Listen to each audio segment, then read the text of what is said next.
Hi, my name is Brandon, and I'm an alcoholic and addict in recovery, and today we're talking about Step 7. Step 7 is humbly ask God to remove our shortcomings. Now remember, God is your higher power, your power greater than yourself, so it doesn't have to be a divine higher power, doesn't have to be a religious higher power, even with this step where you're asking another being to take away your shortcomings.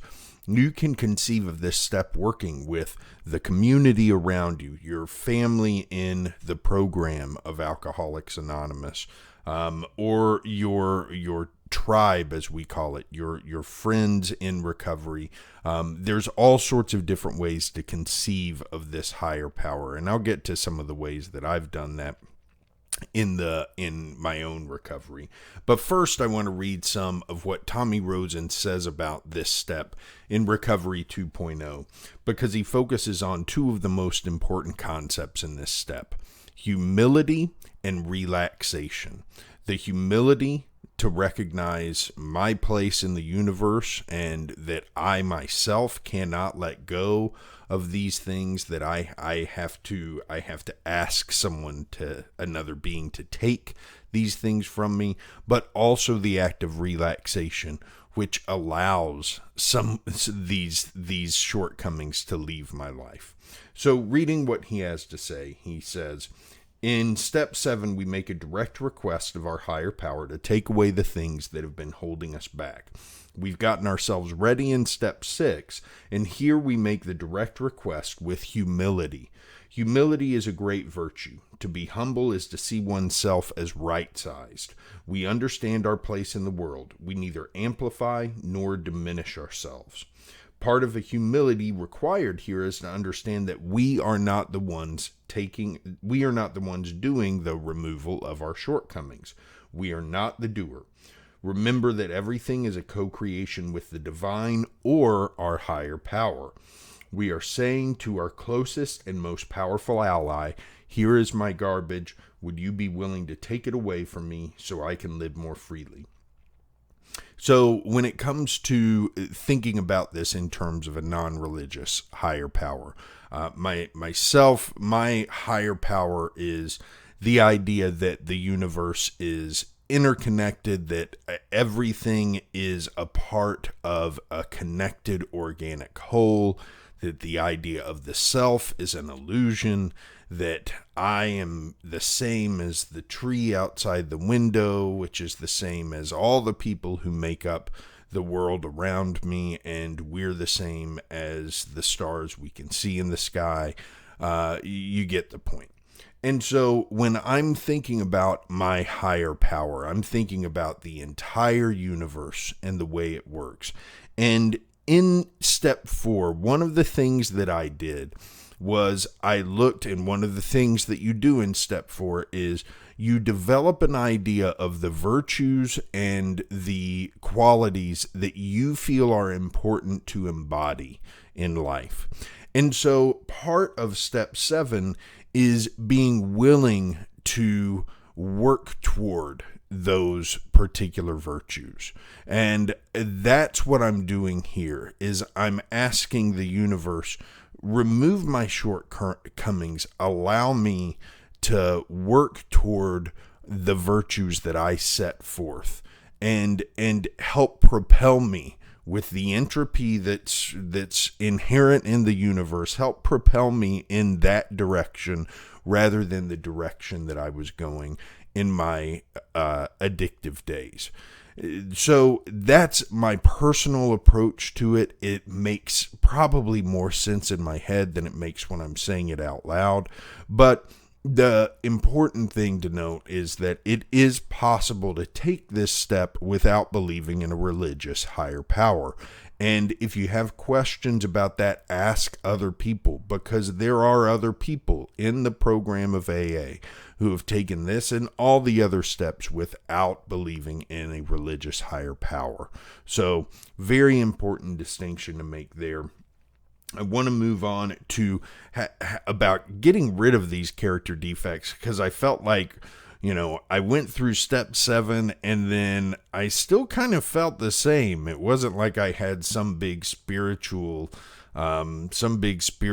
awakening as soon as I said the step 7 prayer. So here's what Tommy says about that. If you still hold on to some of your character defects, don't worry. You will surely get another chance to experience them again in your life. This is the nature of personal growth. We are continually given new opportunities to practice the things we need to work on. Even when we are ready to let go of our shortcomings, they don't necessarily vanish.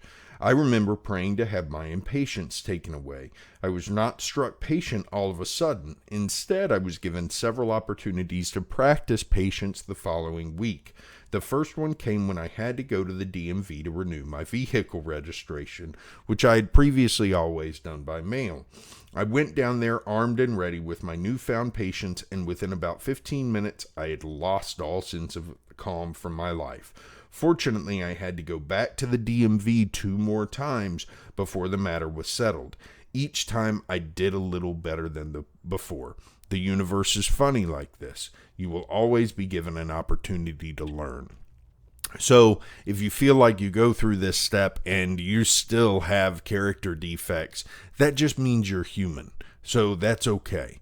The important thing is that step 7 is not something like all the steps. You don't do this once and then you're done with it. I practice step 7 all day, every day.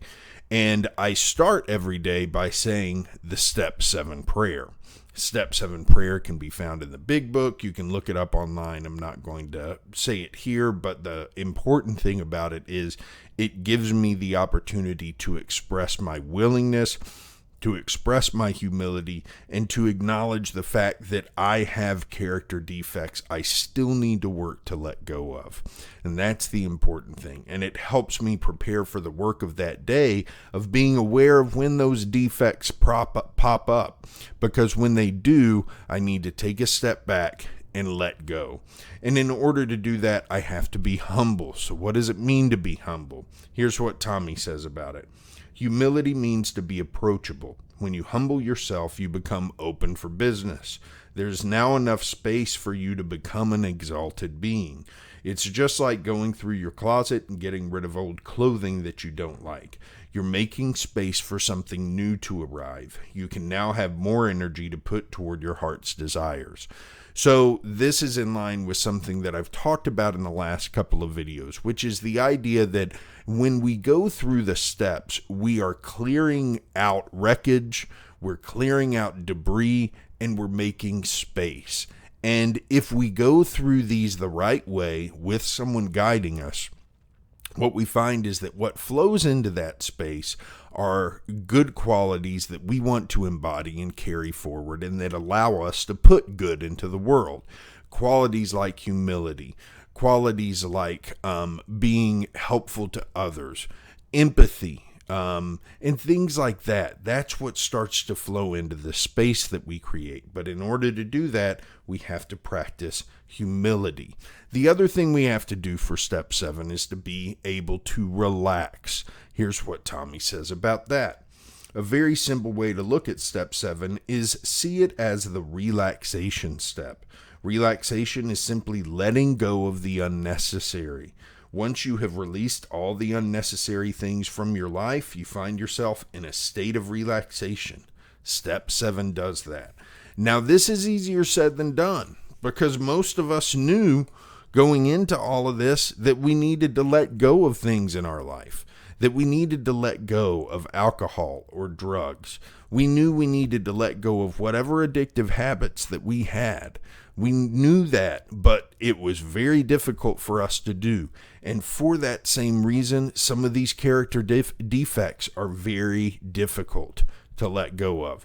And when you find yourself up against a character defect that's difficult to let go of, pray on it. To whoever you're praying to, pray on it. And just ask for the willingness. Don't ask to have it taken away. First ask for the willingness to let it go. And just do that. And don't force it. Don't worry about the outcome. just ask for the willingness. And worrying about outcomes is another part of this that step 7 really helps it helps us to get rid of the need to do that. And this is the final thing that Tommy says about it. Show up for the practice of life. Ask for help to improve. Release attachment to outcomes. And look, you're not going through the steps in order to be a perfect person. You're going through the steps in order to learn how to grow. And when you learn how to grow, and when you start to embrace the idea that a life well lived is a life of growth, then you stop with the desire to engage in alcohol, drugs, or other addictive behaviors.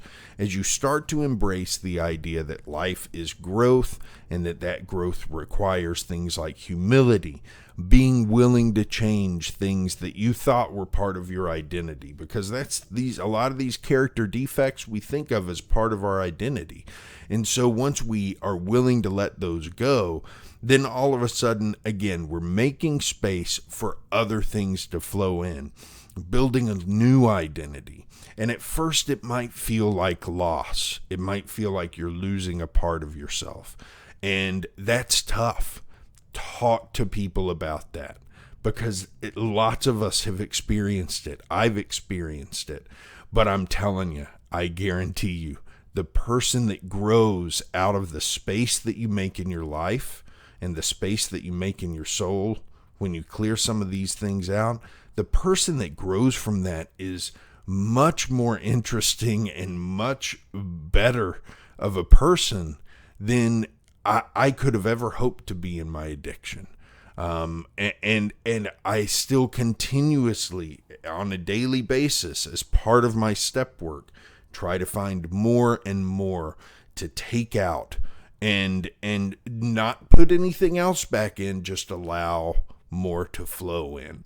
And this practice has become one of the most rewarding experiences of my life. But it is a daily practice, and it's something that we have to do on a regular basis in order to reap the benefits. So step 7, while you might take it with a sponsor one time, it is, like all the other steps, a daily thing that you have to engage in.